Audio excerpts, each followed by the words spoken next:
तो दोस्तों हमारा जो पहला प्रश्न है वो है त्रिलोचन जो हैं उनकी संक्षिप्त जीवन परिचय हमें लिखना है। तो आइए जानते हैं त्रिलोचन का संक्षिप्त जीवन परिचय। त्रिलोचन शास्त्री 1917-2007 हिंदी साहित्य के मतलब इनका जन्म 1917 में और 2007 में इनका निधन हुआ था।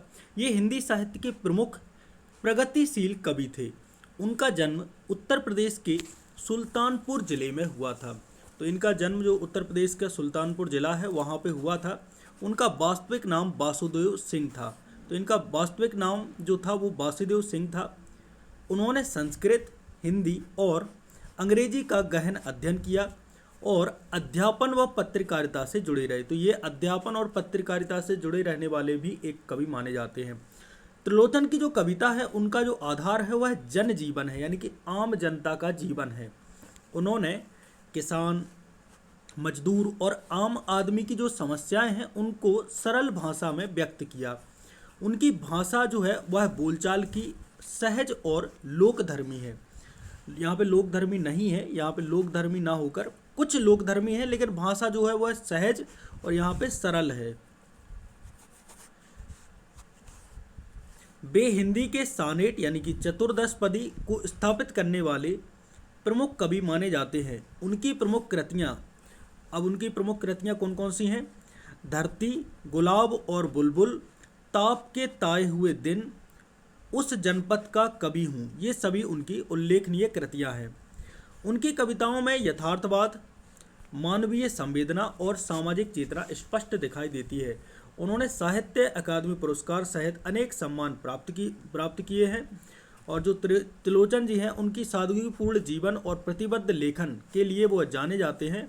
उनकी रचनाएं आज भी समाज के वंचित वर्ग की आवाज़ बनकर प्रासंगिक हुई हैं।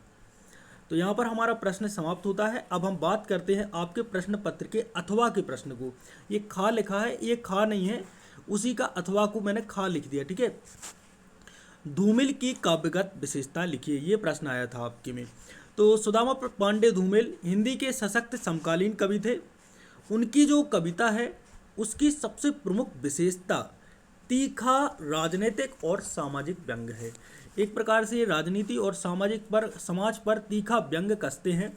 धूमिल की रचनाओं में व्यवस्था के प्रति आक्रोश, ये उनकी रचनाएं हैं, व्यवस्था के प्रति आक्रोश, आम आदमी की पीड़ा और लोकतांत्रिक मूल्यों का जो संकट है स्पष्ट झलकता है। यहाँ पे ये रचनाएं नहीं है, मतलब उनकी जो रचनाएं हैं उनमें उनकी ये विशेषता है, व्यवस्थाओं के प्रति वो आक्रोश देते हैं, आम आदमी की पीड़ा है उसको उजागर करते हैं और लोकतांत्रिक जो मूल्य है उनका संकट है वह उनकी कविताओं में स्पष्ट दिखाई देता है।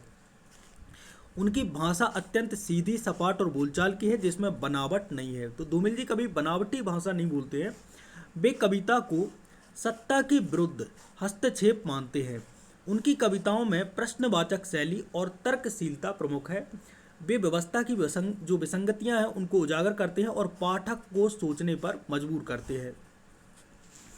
उनकी प्रमुख कृति संसद से सड़क तक है, जो हिंदी कविता में राजनीतिक चेतना का महत्वपूर्ण दस्तावेज मानी जाती है। तो इनकी प्रमुख कृति का नाम क्या है? संसद से सड़क तक। धूमिल की कविता में विद्रोह, यथार्थ और सामाजिक न्याय की आकांक्षा का सशक्त स्वर मिलता है। तो यहाँ पे इस प्रश्न का आंसर होता है समाप्त। हमारा नेक्स्ट प्रश्न है, अगला प्रश्न था दुष्यंत कुमार की जो काव्यगत विशेषताएं हैं वह लिखनी है। तो दोस्तों जो दुष्यंत कुमार हैं वह आधुनिक हिंदी गजल के प्रमुख स्तंभ हैं। इनकी एक कविता मुझे याद आती है कि आज सड़कों पर लिखे हैं सैकड़ों नारे न देख, घर नजर है देख तू आसमान के तारे न देख। उनकी कविता की मुख्य विशेषता जन सामान्य से जुड़ाव है। उन्होंने गजल को केवल प्रेम वर्णन से निकालकर सामाजिक राजनीतिक यथार्थ से जोड़ा है। उनकी रचनाओं में भ्रष्टाचार, अन्याय और असमानता, इन तीनों के खिलाफ तीखा स्वर मिलता है। उनकी भाषा सरल, प्रभावशाली और जनभाषा के निकट है। उनकी गजलों में व्यंग, कटाक्ष का सुंदर समन्वय हमें देखने को मिलता है। उनकी प्रसिद्ध कृति साये में धूप हिंदी गजल को नई पहचान देने वाली मानी जाती है। तो साये में धूप उनकी प्रसिद्ध कृति है, ठीक है। उनकी कविता में संघर्ष, आशा और परिवर्तन की चेतना का स्वर प्रमुख है। जो दुष्यंत कुमार त्यागी जी हैं वे निराशा के बीच भी उम्मीद का संदेश हमें देते हैं। और नेक्स्ट प्रश्न है, केदारनाथ जो अग्रवाल हैं उनके एक काव्य संग्रह की विशेषताएं, यानी कि इसी के अथवा में ये प्रश्न आया था। केदारनाथ जो अग्रवाल जी हैं उनके एक काव्य संग्रह की हमें विशेषताएं बतानी है। केदारनाथ अग्रवाल के काव्य संग्रह युग की गंगा को लें, इसको थोड़ा जूम करते हैं, को लें तो इसकी प्रमुख विशेषता जनजीवन और प्रकृति का सशक्त चित्रण है। इस संग्रह में ग्रामीण जीवन, श्रम, प्रेम और प्रकृति का सहज चित्रण हमें देखने को मिलता है। कवि ने धरती, नदी, पेड़ पौधे और श्रमिक जीवन को जीवंत बनाया है। उनकी भाषा सरल, स्वाभाविक और लोकधर्मी है। वे प्रकृति और मनुष्य के संबंध को गहराई से प्रस्तुत करते हैं। इस काव्य संग्रह में प्रगतिशील चेतना भी स्पष्ट है। इसमें श्रमिक वर्ग के प्रति सहानुभूति और सामाजिक समानता की भावना हमें दिखाई देती है। संक्षेप में इस संग्रह में प्रकृति, प्रेम और सामाजिक यथार्थ का जो सुंदर समन्वय है वह हमें देखने को मिलता है। अगला प्रश्न है, रघुवीर सहाय का जीवन वृत्त लिखिए। तो रघुवीर सहाय 1929 से 1990 तक हिंदी के प्रमुख कवि, पत्रकार और आलोचक थे। उनका जन्म लखनऊ, उत्तर प्रदेश में हुआ था। उन्होंने लखनऊ विश्वविद्यालय से शिक्षा प्राप्त की और दिनमान पत्रिका के संपादक रहे। ये प्रश्न भी आता है कि वे कौन से पत्रिका के संपादक थे? दिनमान पत्रिका के संपादक। उनकी कविता में आधुनिक जीवन, राजनीति और समाज की विसंगतियों का गहरा चित्रण है। वे आम आदमी की स्थिति को प्रमुखता से प्रस्तुत करते हैं। उनकी जो भाषा है वह सरल लेकिन प्रभावशाली है, जिसमें व्यंग और कटाक्ष की शक्ति है। उनकी प्रमुख जो कृतियां हैं, लोग भूल गए हैं, आत्महत्या के विरुद्ध, हंसो हंसो जल्दी हंसो, उन्हें साहित्य अकादमी पुरस्कार प्राप्त हुआ है। वे नई कविता के महत्वपूर्ण स्तंभ माने जाते हैं। और यहाँ पर हमारा इस प्रश्न का आंसर होता है समाप्त। अगला प्रश्न था, रघुवीर सहाय की कविता में प्रमुख स्वर क्या है? समझाइए। रघुवीर सहाय की कविता में सबसे प्रमुख स्वर राजनीतिक, सामाजिक चेतना और व्यंग का है। वे सत्ता, लोकतंत्र और समाज की विसंगतियों पर तीखा प्रहार करते हैं। उनकी कविता में आम आदमी की जो पीड़ा है, असुरक्षा और असहायता है, वह स्पष्ट झलकती है। उनका व्यंग अत्यंत मारक और विचारोत्तेजक, मतलब विचारों की उत्तेजना प्रदान करने वाला होता है। वे पाठक को झकझोरते हैं और सोचने पर मजबूर करते हैं। उनकी कविता में मानवीय संवेदना, लोकतांत्रिक मूल्यों की चिंता और स्वतंत्रता के प्रति सजगता भी प्रमुख है। इस प्रकार उनकी कविता में यथार्थ, व्यंग और सामाजिक जागरूकता का समन्वय हमें देखने को मिलता है।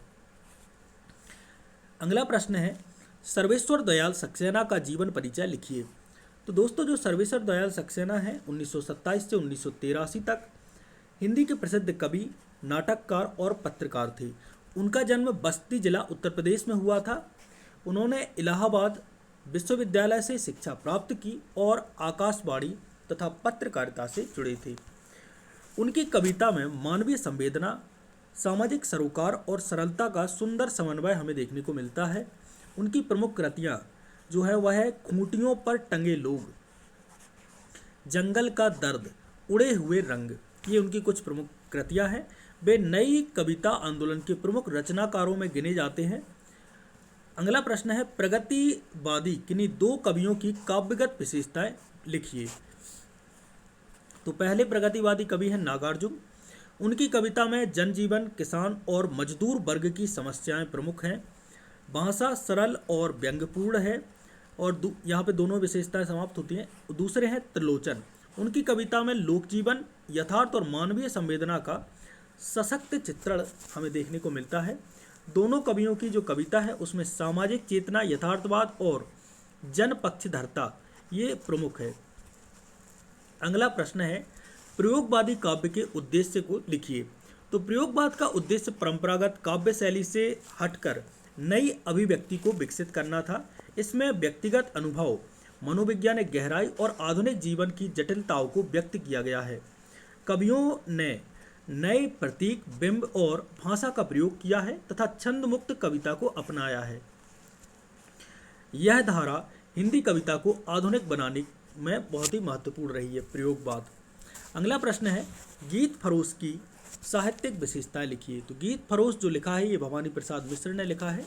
सतपुड़ा के घने जंगल और गीत फरोश ये दोनों आपके मतलब सिलेबस में भी है, तो इनको पढ़ना जरूर है। गीत यहाँ पे गीता गाती फरोश लिख गया है, गीत फरोश होता है, ठीक है, गीत फरोश। गीत फरोश का मतलब यहाँ पे जहाँ जहाँ पे गाती लिखा है वहाँ पे आप लोगों को गीत लिख लेना है, ठीक है। गीत फरोश है यानी कि जो गीत को बेच देता है उसको गीत फरोश कहते हैं। तो इसकी साहित्यिक विशेषताएं लिखनी है। तो गीत फरोश में सामाजिक यथार्थ और व्यंग का प्रभावशाली चित्रण हमें देखने को मिलता है। इसमें आम आदमी के संघर्ष, जीवन और